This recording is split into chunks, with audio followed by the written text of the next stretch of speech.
So even though I like to do sleight of hand, I've never been much of a gambler. I think it all stems from a story that happened in my childhood. I was walking in my neighborhood, and there was a guy standing alongside of the road with an orange crate, and on top of it he had three cards. And so I walked up to him and I asked him what he was doing, and he said, "Son, I've got an interesting game for you. I've got three cards here." He said, "I've got an ace of diamonds." He said, "I don't want you to pay attention to that card." He said, "I've got an ace of hearts. I don't want you to pay attention to that card." He said, "The card that I have that I want you to pay attention to is the ace of clubs. If you can follow this card, you can make a little money. All I'm going to do is I'm going to put him down on the table. I'm going to give him a little mix. You bet me $5. If you win, you get another $5." I said, "All right, well, that sounds reasonable enough to me."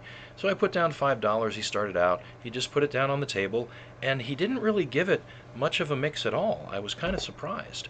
So I said, "Well, it's got to be this one." He said, "Son, I'm sorry, it's not that one." I said, "Well, if it's not that one, I'll put another five down, I'll guess, on this one." He said, "Son, I'm sorry, it's not that one either." So then I thought I'd make my money back. I put down 10. I said, "It's got to be the middle one." He said, "Son, I'm sorry, it's not the middle one either." And he took my money.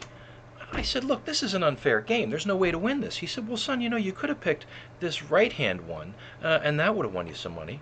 Or, you could have even picked this left-hand one, and that would have won you some money."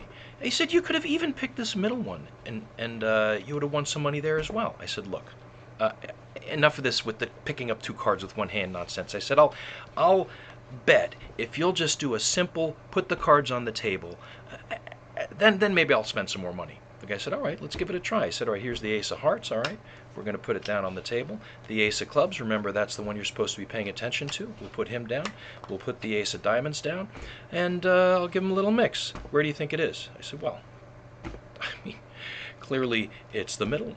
He said, "Son, I'm sorry, you failed again." I said, "Look, I'm not playing this game again unless maybe if you put them face up, then I'll play. But I'm not playing anymore if you don't do that." He said, "All right, I'll do that." I said, "What?" He said, "Yeah, I'll deal the cards face up, and I'll give him a little mix like this, and then you tell me where the ace of clubs is." I said, "All right, well, that sounds fair enough to me." So he took the cards, he put them onto the table, right? He gave them a little mix, and then he said, "All right, where's your card?" And you're not going to believe this. I couldn't even see the cards. So I just guessed. I said, "It's going to be the left hand one." He said, "Son, you should have been paying attention. The card always ends up in the middle." And that's why I don't gamble anymore.